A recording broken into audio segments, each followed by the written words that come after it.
যেই সমস্ত বাংলাদেশের মধ্যে মৌলবীরা ঘুমটা মৌলবীরা যেই সমস্ত মৌলবীরা বলে তোমরা মাজারে জিয়ারত কইরো না, আরে বাবা তোমরা শুনে রাখো, জিয়ারত হলো একটা পবিত্রপূর্ণ একটা সুন্নাহ, একটা কাজ।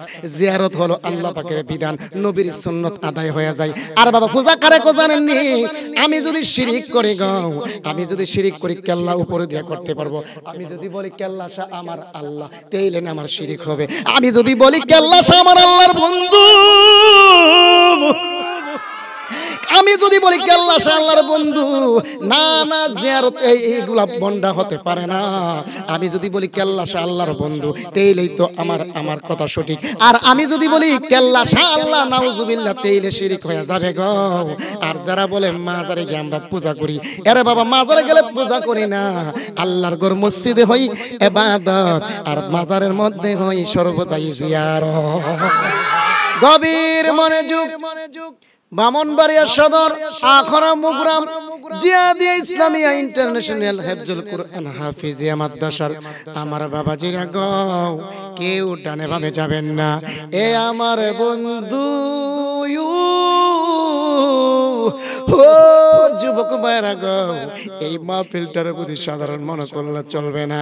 এই মাহফিলটারে সাধারণ কেউ মনে করলে চলবে না গো। কেন বলছি জানেননি? একটা মাদ্রাসা কিন্তু সাধারণ মাদ্রাসা না। এই মাদ্রাসার মধ্যে পবিত্র কোরআন শরীফের শিক্ষা দেওয়া হয়, যেই মাদ্রাসার মধ্যে নবীর হাদিসের বর্ণিত করা হয় গো। এই মাদ্রাসার প্রতিষ্ঠাতা যিনি বড় হুজুর রয়েছেন হযরত মাওলানা শরীফউদ্দীন জিয়াদি হুজুর কেবলা, ওনার জন্য আপনারা সবাই দোয়া করবেন। ওনার মাদ্রাসার মধ্যে দ্বীনি পড়া হয়, ওনার মাদ্রাসার মধ্যে দ্বীনি শিক্ষা দেওয়া হয়। আজকে ওলি আল্লাহর মাজারে আমরা কেন জিয়ারত করি? আরে বাবা ওলি আল্লাহর মাজারে কেন আমরা জিয়ারত করি? আমার নবী হাদিস মুবারকের মধ্যে বলেন, মান যারা কবরিহি ওয়াজাবাত লাহু শাফাইতি, মান যারা কবরিহি ওয়াজাবাত লাহু শাফাইতি। আমার নবী বলে তোমরা মাজারে জিয়ারত, তোমরা গুরুস্থানে জিয়ারত করো না। আমার নবী বলে তোমরা কবরে জিয়ারত করো না গো। আবার আমার নবী বলে তোমরা বেশি বেশি করে কবরে জিয়ারত করো। কারণ কেন জানোনি?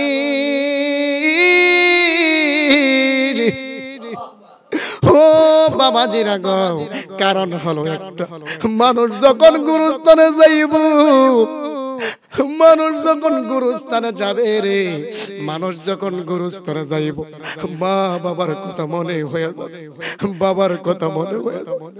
কত মানুষ পূর্বপুরুষটা কবরে চলে গেছে আমার বন্ধু। ও মুগরার বাবারা, আপনাদের কি কবরের কথা মনে পড়ে না? আরে বাবা এই জন্য নবী বলেন তোমরা গুরুস্থানে জিয়ারত কইরো না। আবার আমার নবী বলে তোমরা বেশি বেশি করে কবর জিয়ারত করো গো। আমার নবী যদি কবর জিয়ারতের কথা বলে থাকে, আরে বাবা কবরের মধ্যে সাধারণ মানুষ শুয়ে আছে, আর এই যে মাজার শরীফে গো আল্লাহর ওলিরা সলিহিন বান্দাগুলো শুয়ে রয়েছে। এই জন্য মাজার বেশি বেশি করে জিয়ারত করো। এই জন্য আমার বন্ধু বাবাজিরা রে, ও মুরব্বি বাবাজিরা গো, আমার নবী হাদিস মুবারকে বলে মান যারা কবরিহি ওয়াজাবাত লাহু শাফাইতি। আমার নবী বলেন যেই ব্যক্তি আমি নবীর রওজা মুবারকে জিয়ারত করলো গো, তার জন্য আমি নবীর শাফায়াত করা ওয়াজিব হয়ে গেল। আবার একটা কথা কি জানোনি? শিফা শরীফের মধ্যে আমার নবী বলে গো, যেই ব্যক্তি আমি নবীর রওজাটার আমি নবীকে সালাম দিল, বাংলাদেশের মধ্যে পূর্ব পশ্চিম উত্তর দক্ষিণ যে কোনো জায়গায় থেকে আমি নবীর সালাম দেব, এ রাসূল তোমায় ভালোবাসি অন্তরে শুধুই মুখে নয়, জান্নাতের আশায় নয় হে রাসূল, জাহান্নাম কেউ দূরি না, জান্নাতের আশায় নয় হে রাসূল, জাহান্নাম কেউ দূরি না।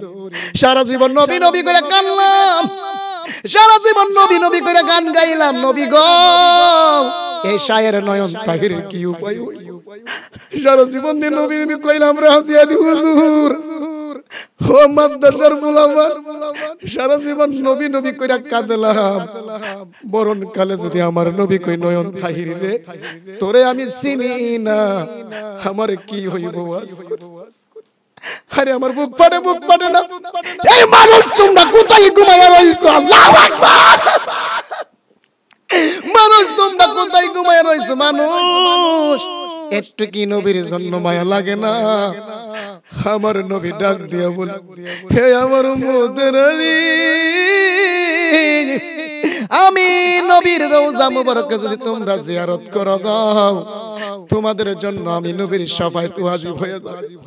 আর কিছু কিছু মৌলভী সাহেবরা ওনারা বলে মক্কায় গেলে চলে, মদিনা না গেলেও নাকি চলে, মক্কায় গেলে চলে, মদিনা যাওয়া লাগে না।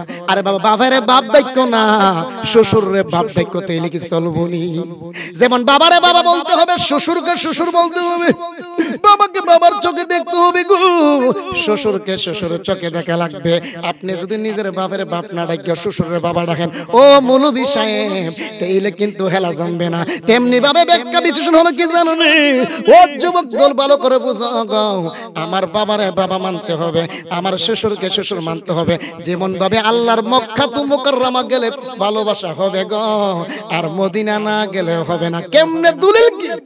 আল্লাহ মানা নবী মানা নয়, নবী মানলে আল্লাহ মানা হই।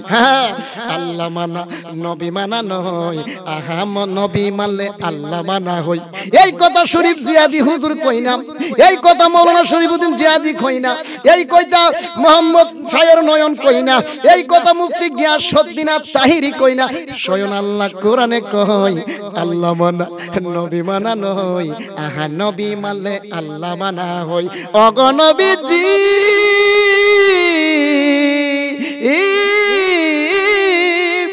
আরে নবীর জন্য যদি জীবন দিতে পারি, এই জীবন আমার সার্থক হয়ে যাবে।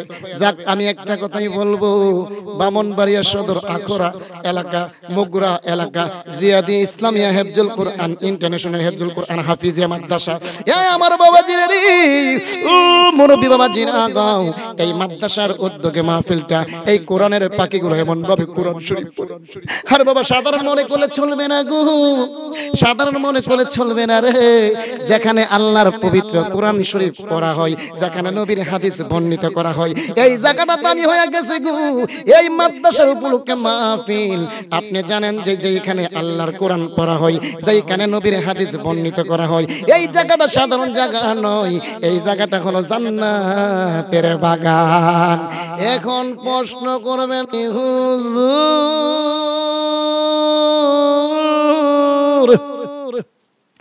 ও হুজুরে গো, এই জান্নাতের বাগান থেকে কি শিক্ষা দেওয়া হয়? এই জান্নাতের বাগান থেকে একটা জিনিস শিক্ষা দেওয়া হয়, বড়দেরকে সম্মান করা, ছোটদেরকে স্নেহ করা, আলেমদেরকে তাজিম করা, ভালো কাজে আদেশ করা, মন্দ কাজে নিষেধ করা।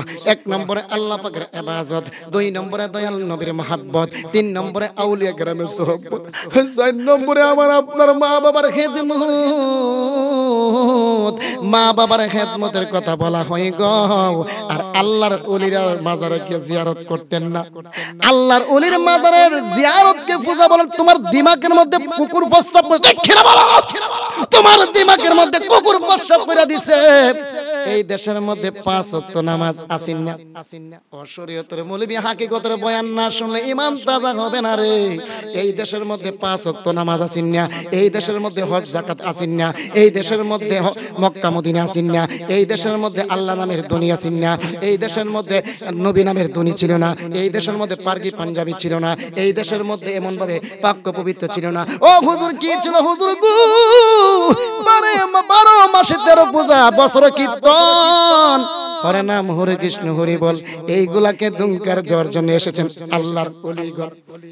সিন্নি খাইলা কার দ্বারা মোল্লা সিল্লাদা, বুঝে আসে না, বুঝে আসে না, বুঝে আসে না, বুঝে আসে না রে। ওলে ওলি বলতেছে কি জিনিস রে,